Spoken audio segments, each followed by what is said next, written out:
You got to have that conversation sooner, not later. Otherwise, it's going to be, you're butting heads. You're taking the keys away from an older person.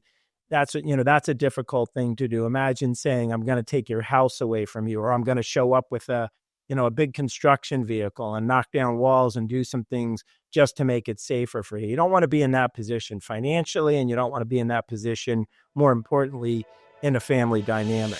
Welcome to Tell Your Boss I Quit with me, Pete Gutekunst, the podcast where we help you financially bridge from where you've started to the life goals you've imagined. Pete, happy to be back with you, man. We're talking a little bit about something that I think I know I'm young, but I might know a little bit about this or have some input on this based on things that are happening in my family. But we're talking about aging in place. Yeah. Can you kind of explain what aging in place is for the people who might not understand? Yeah, aging in place is just almost exactly what it sounds like. You're living in your home. You're living your life, you're getting on airplanes, you're traveling around the world, you're visiting your grandkids. Maybe you're still working, maybe you've dialed it back a little bit, but you're at that stage of life where, the aches and pains are coming in and you're getting closer to retirement, if that's even a thing anymore. And so you don't want to leave your house, you don't want to have to move out of your house, but you want to stay living in your own home for as long as you possibly can, and maybe to the end of your days. And that's really what we refer to as aging in place. And, you're talking about being too young, but you've got parents, and, parents can be talking to kids, kids can be talking to parents. It's really not a simple decision, but it seems like it ought to be easy if you're accustomed to living in your own house. Yeah, I mean, my experience with this is my grandmother has lived in Michigan her whole life, the house that they've lived in for maybe 80 years. Like, you know what I mean? Like, they've been in the same house forever. It's all I've ever known every time I go and visit. But I know that the concept of retirement is I'm going to vacation or I'm going to move down to Florida. Like, Florida's basically the retirement state for people. When they think of retirement, they think Florida. And my mom is down there, and she's not retired yet, but she's getting really close. Yeah. For people who have this in their brain that when they retire, it's got to be in this like tropical climate in Florida. What can you kind of say to that for people who are like, maybe that's not exactly the scenario of kind of aging in place? Yeah, I think that's really the thing right there is when you retire, I don't think you really retire anymore. When I tell people, I work with people who are concerned about life after the paycheck ends, and eventually I slip and use the word retirement, and they say, "Oh, I'm never going to retire." People don't retire anymore. So now I'm calling it re-inspirement. So, what that might be, I'm inspired to go live in a warmer place. That might be, I'm going to keep working, but maybe a little bit less or doing something else. And so people have this vision of what retirement is. But I would still say that statistically, the retirement age is about 65. There's a Gallup poll from 2021 that still says the average age of men who are retiring in the United States is 65. The average age for women is 63. So they're doing something to adjust their lifestyle. And that could be living in their house in Michigan, like your grandma. It could be like your mom who has moved and set up shop, in Florida, where they're still working, but that's where they want to end up.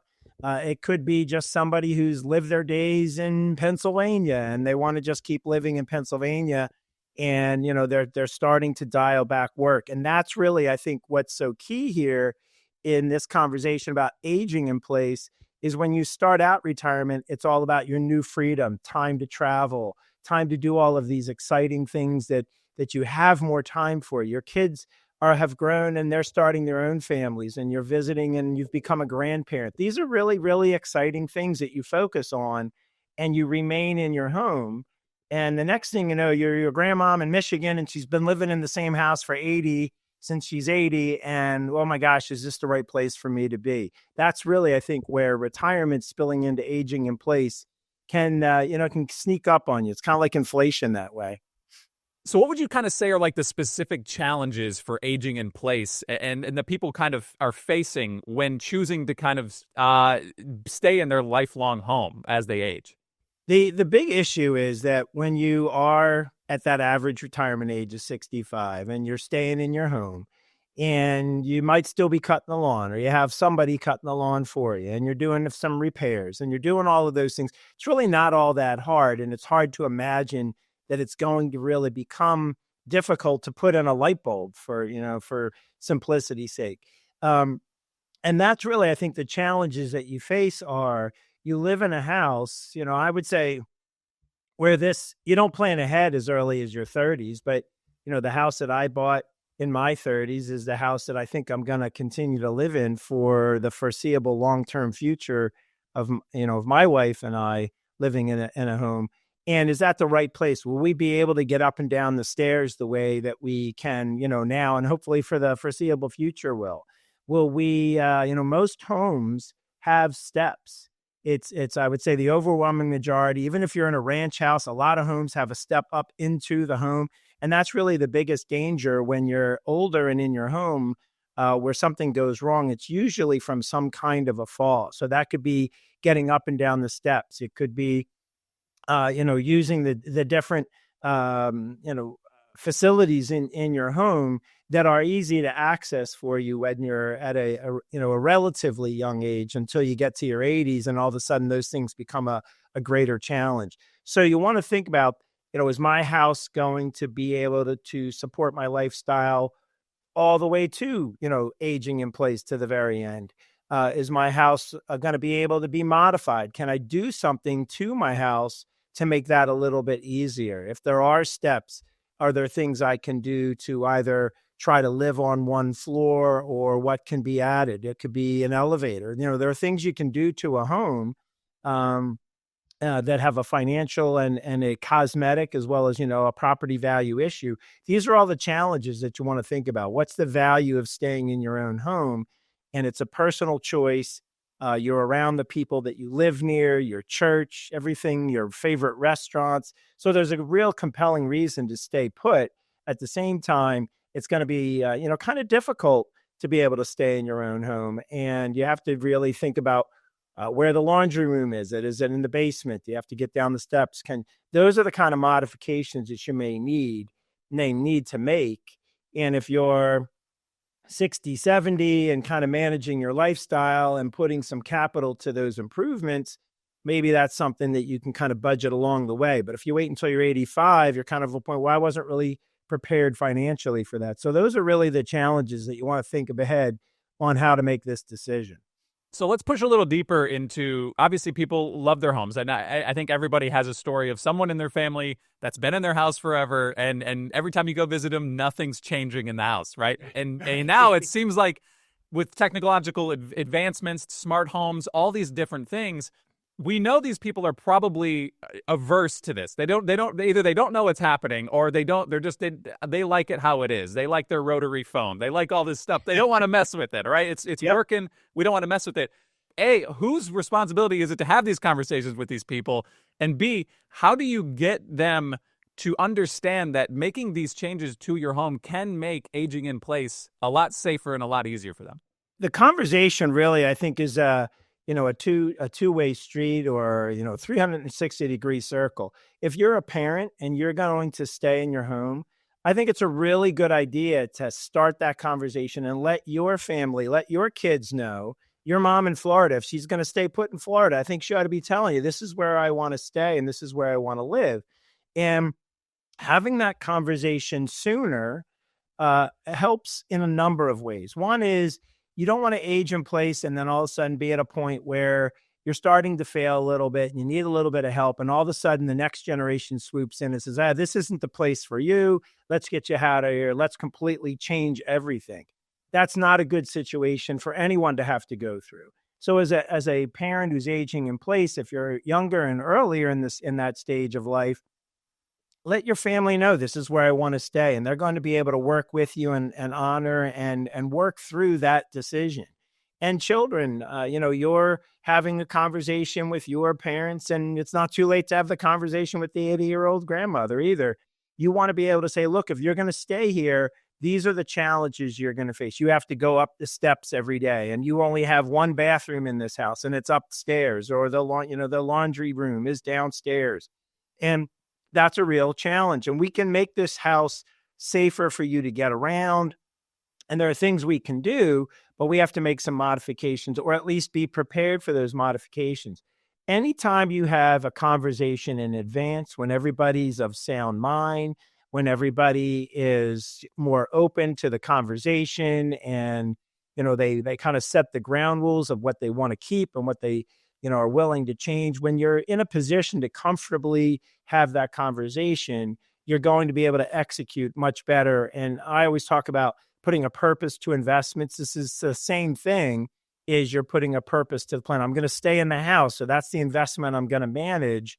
And so what are we going to do to make that safe? You got to have that conversation sooner, not later. Otherwise, it's going to be, you're butting heads. You're taking the keys away from an older person.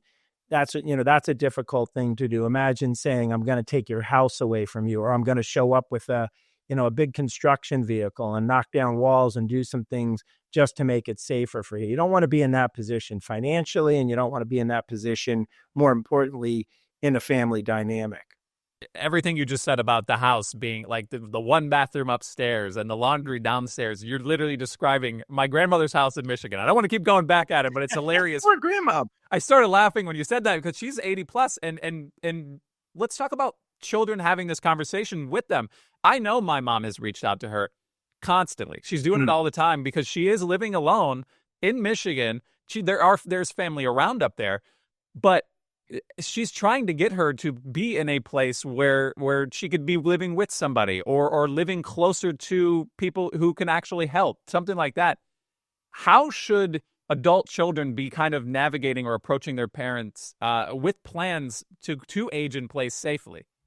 Well, first of all, like we said, you need to have the conversation sooner than later, because the later you have it, the more difficult it is to get anybody to change. I mean, that's true for all of us. That's not an older person comment. Anytime you want to make a change, that's difficult. And if someone's been living in their house for 80 years, your grandmother must have been like 12 when she bought it. But when you've been living in the house for 80 years, that's going to obviously be more and more difficult.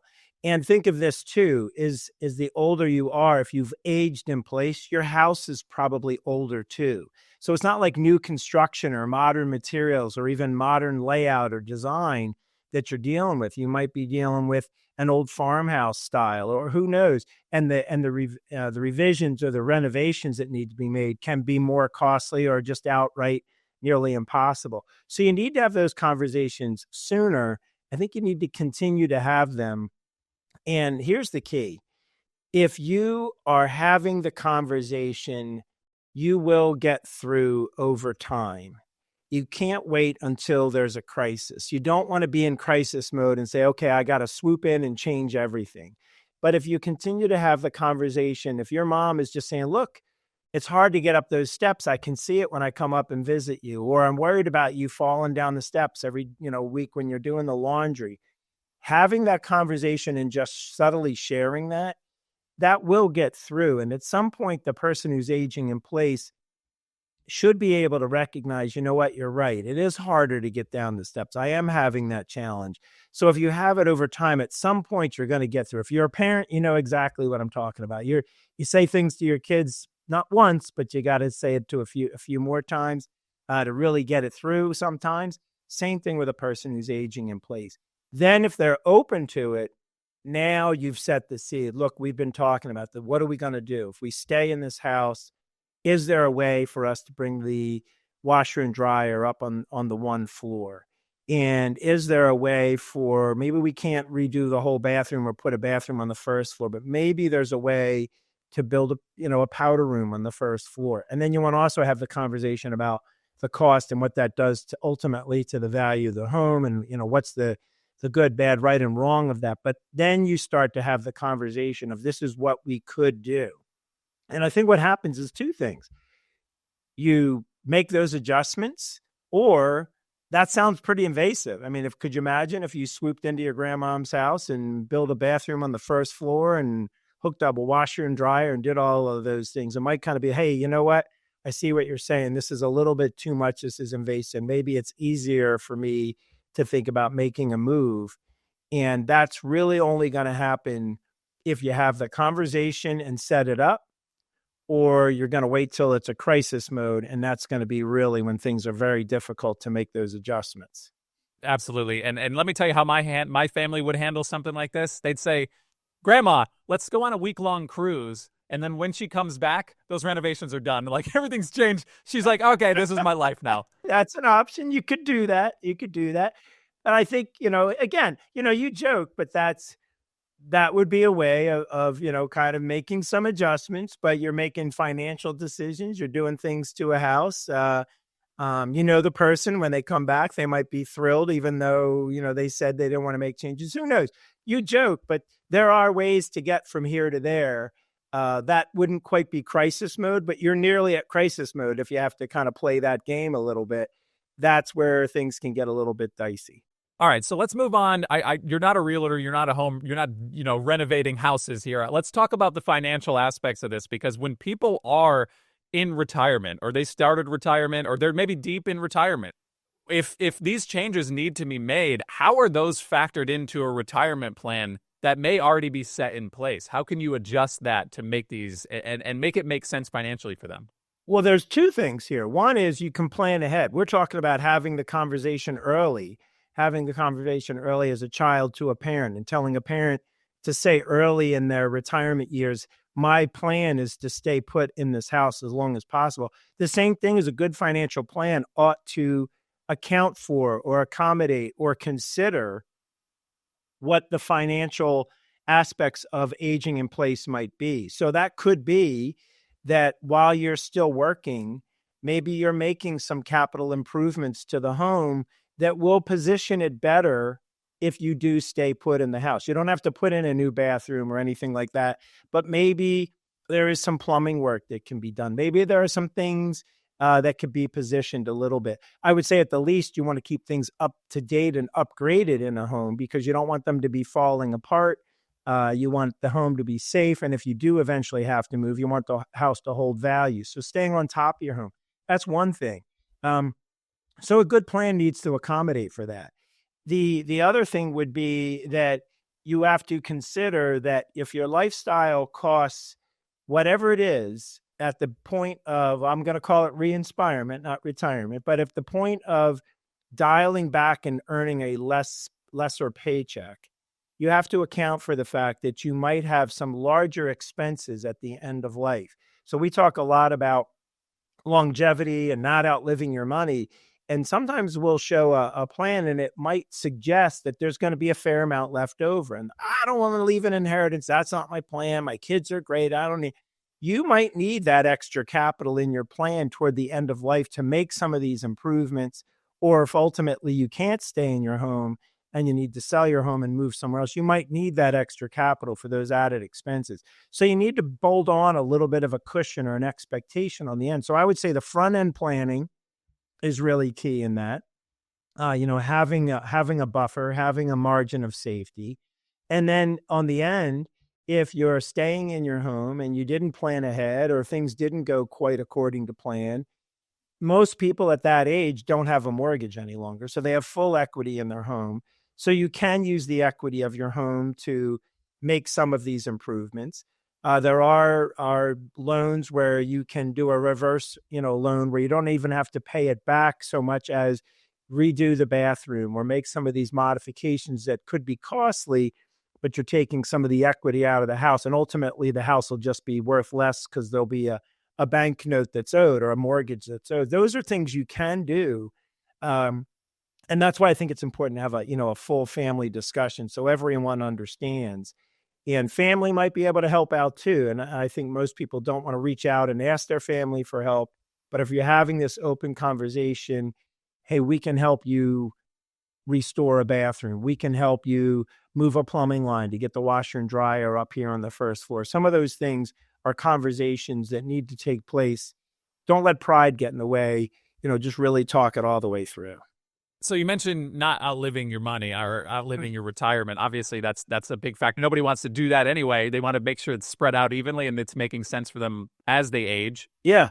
How does choosing to age in place kind of impact the estate planning aspect for someone? Are there implications on that?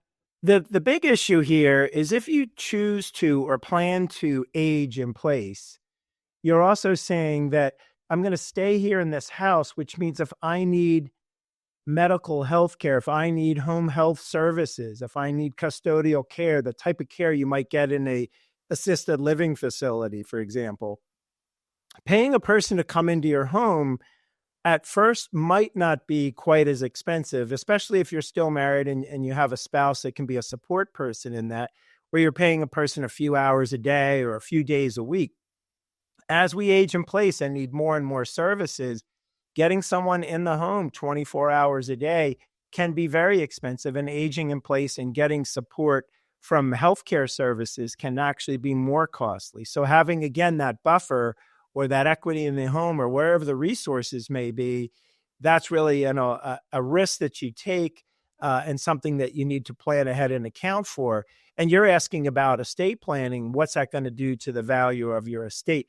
It leaves that a little bit open ended, wouldn't you say? It makes it such that there's an exposure there.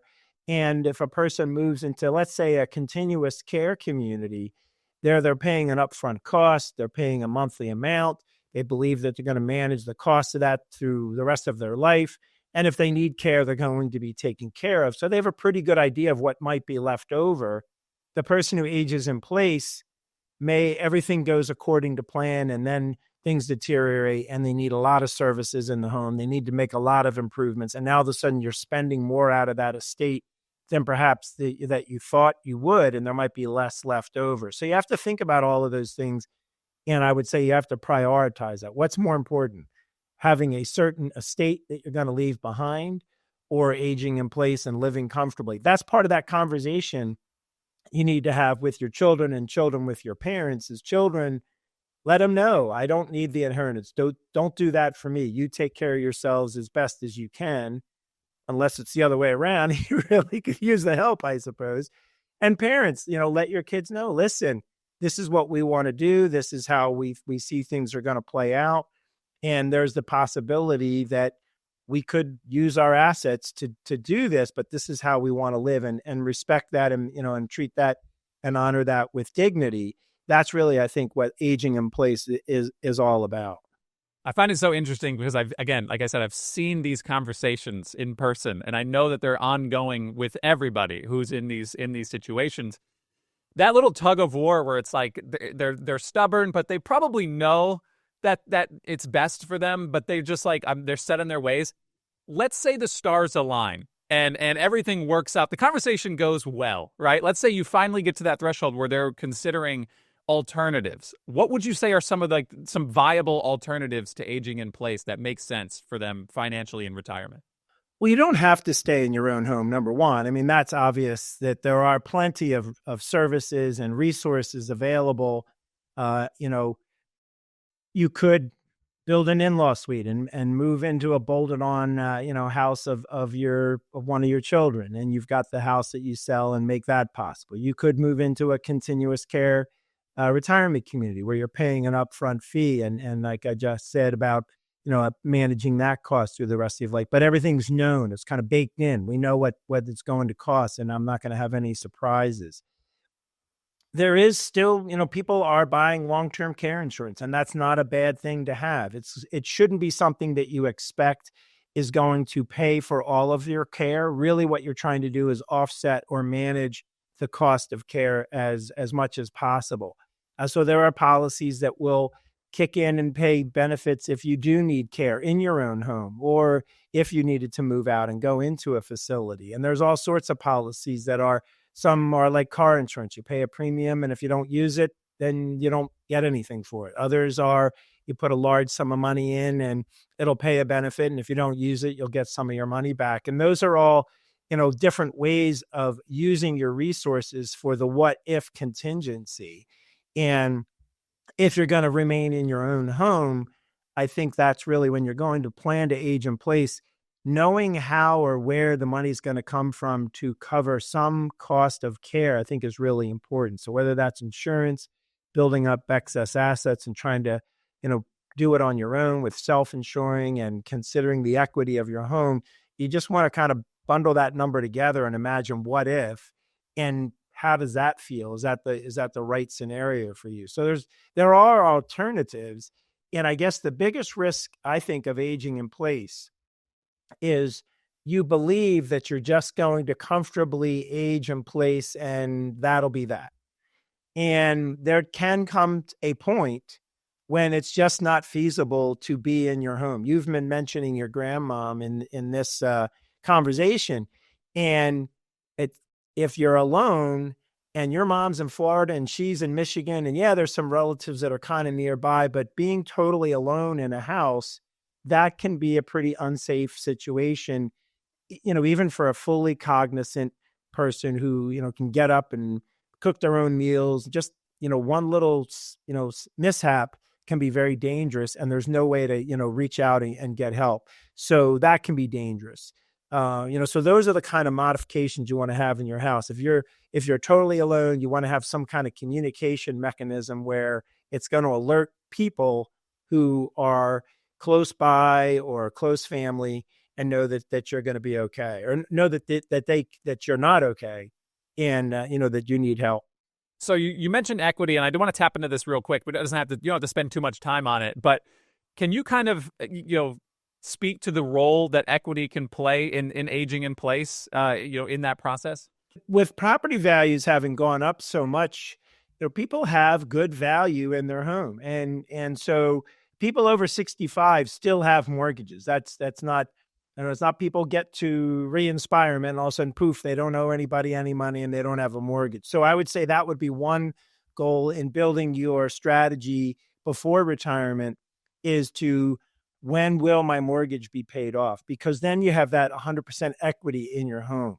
And that becomes a critical asset if you're going to age in place, because if you're living comfortably, if you're living your lifestyle and doing all the things that you're capable of doing, and it would be nice to, we've talked about moving a bathroom and a laundry space on one floor, on the first floor. Well, that might be, 50,000, I don't know, $100,000 of a capital improvement.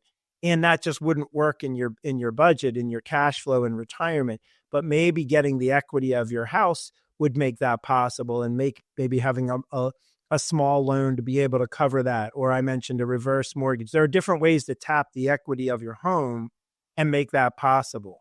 That could also be the asset that pays for some of your care, but just knowing that the danger of that is that that's not an unlimited resource either. So, none of this is unlimited. None of this is guaranteed, but these are ways of managing the cost.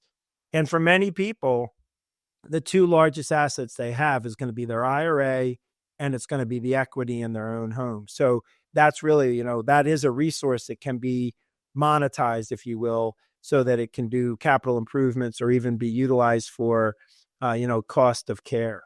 Obviously, a lot of information has been said at this point, and I think now, just kind of like a quick, if you could encapsulate aging in place and maybe the steps necessary in just a few minutes, how would you describe that, and what steps do you think would make sense for people to start taking now, so that in the future this is not an issue?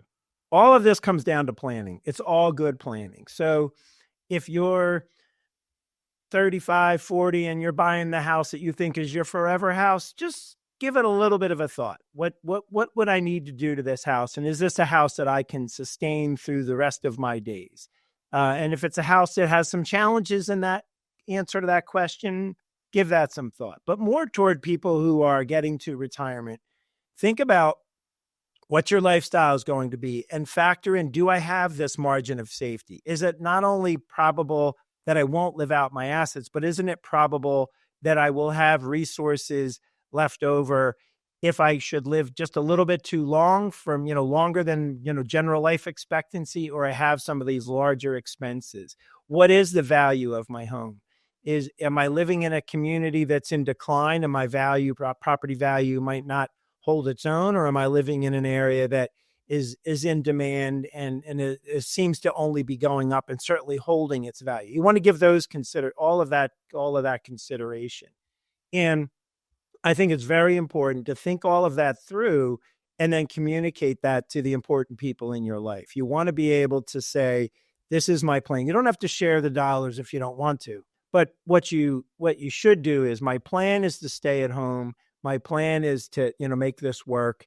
And this is how I see you, my family being involved in that. I've got it taken care of. I might need you to, I'm doing this because you live close by. However you want to communicate that. I think you need to have all of that open. And at the end of the day, you don't want to live paycheck to paycheck in retirement, as you should try not to live paycheck to paycheck, in pre-retirement. So that's really what it comes down to, is just managing and building in contingencies about what if this would happen down the road. Pete, I appreciate all this information. I feel like now I need to send an invoice to my grandmother as I send her this podcast, because it's basically information for her and my mother. I know it's a free podcast, but I feel like they owe you something after all this information. I'm just saying. Well, it's funny you say that, but, we all have, if we are, they talk about the sandwich generation, where people who have aging parents, they're still raising kids and they're working on their own retirement.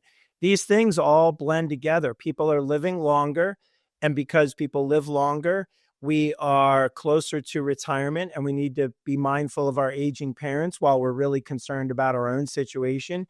And we still might be getting our kids through college and getting them launched in their young lives. And that's a lot to have going on. And I think it's really important to have open line of communications with all of those generations.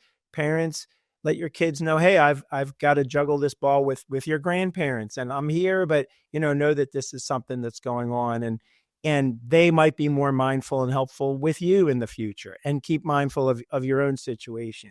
I think it's really important. All of this, it just comes down to planning and thinking ahead. You don't have to make all the decisions. You don't have to get it perfectly right, but you do have to make sure that you have it teed up and you could move in a certain direction without a complete surprise. You don't ever want to get into crisis mode and be forced into a decision the day after it needed to be made. Thank you for listening. And if our discussion resonates with you, let's start a conversation about what matters most to you. Go to goodfinancial.com, click contact, and schedule a 30-minute chat. I'd love to hear from you.